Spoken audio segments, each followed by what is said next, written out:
11th Earl of Warwick, welcome you. In this year of 1356, I have returned victorious from the war in France, where I served as a loyal commander to His Majesty King Edward. I could tell you of my adventures there, but today I wish to tell you of someone else's adventure, or rather a quest, that helped me rebuild Warwick Castle. I will tell you now of the Falconers Quest.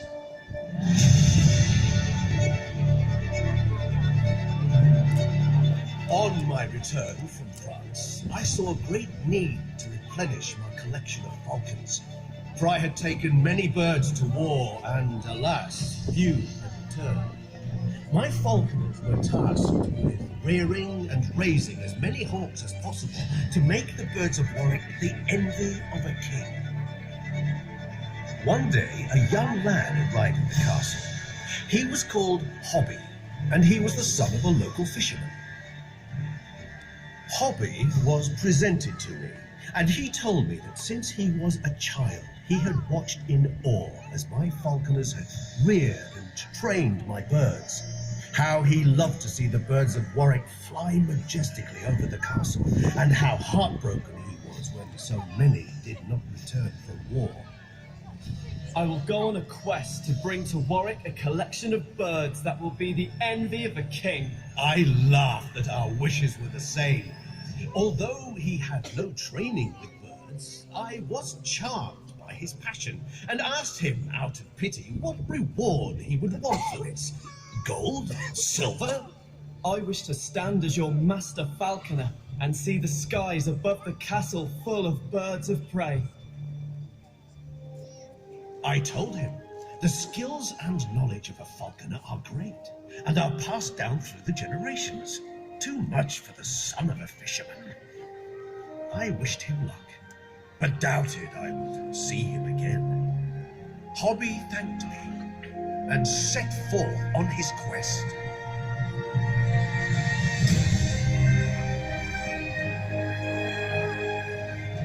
Hobby had grown up on the River Avon, and it was from his boat that he had often watched at night some very beautiful birds fly silently above the fields, hunting for prey. They were barn owls.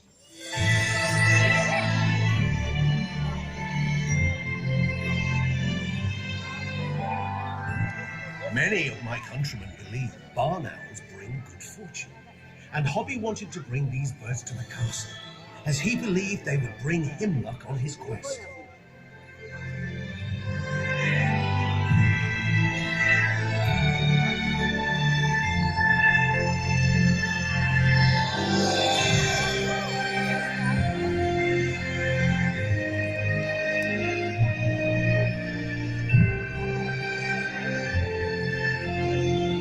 Hobby thought they were wonderful birds. He knew they had marvelous eyesight. He had seen them swoop down and catch their prey, even on the darkest of nights.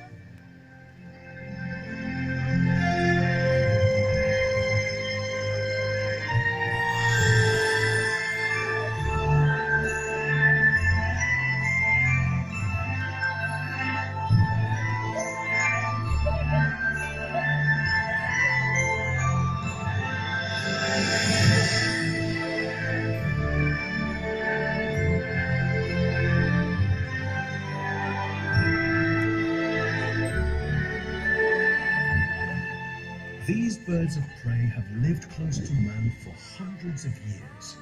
With their heart-shaped face, they gather sounds and can hear the slightest movement of their prey as they fly silently.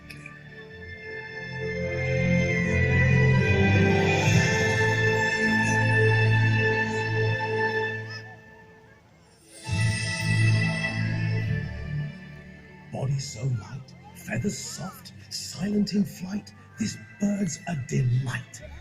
Those small creatures that hide in the long grass should take heed. Beware the silence.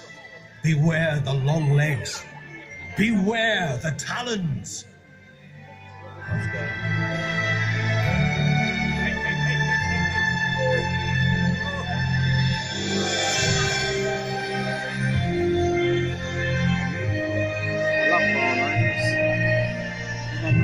so cute, that barn there, look.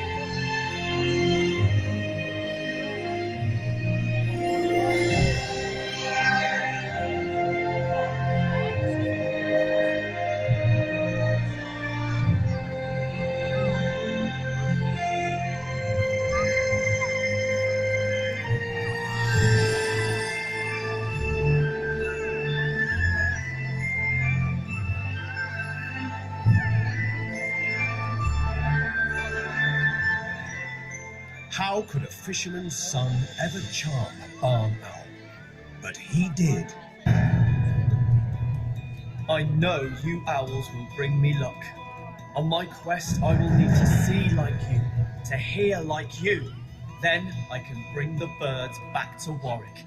Come, my friends, come. Having won over the barn owls, his quest had truly started. Hobby left Warwick in search of more birds of prey. Crossing rivers and seas, discovering new lands. He saw a wondrous sight.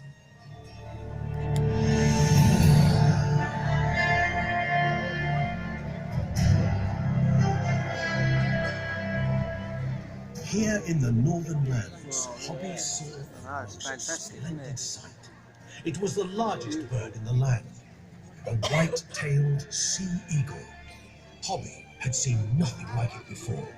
He was so excited to see it in full flight, with its massive, long, broad wings.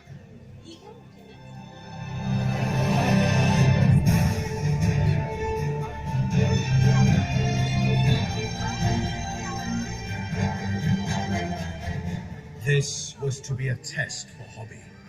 A test of courage to meet such a grand bird.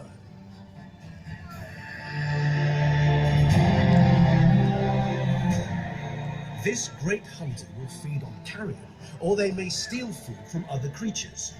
All are in danger. Fish, rabbits, even other birds should watch out for the sea eagle.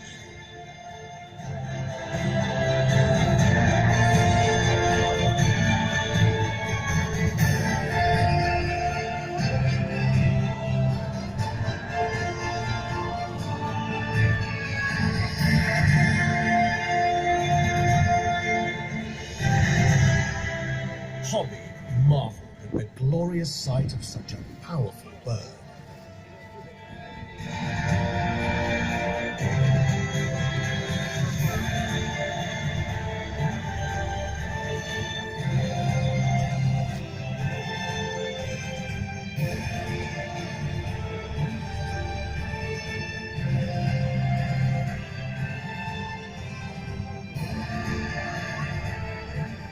Hobby was honored to have met the sea eagle, and he felt great joy that this bird would soon grace the skies above Warwick.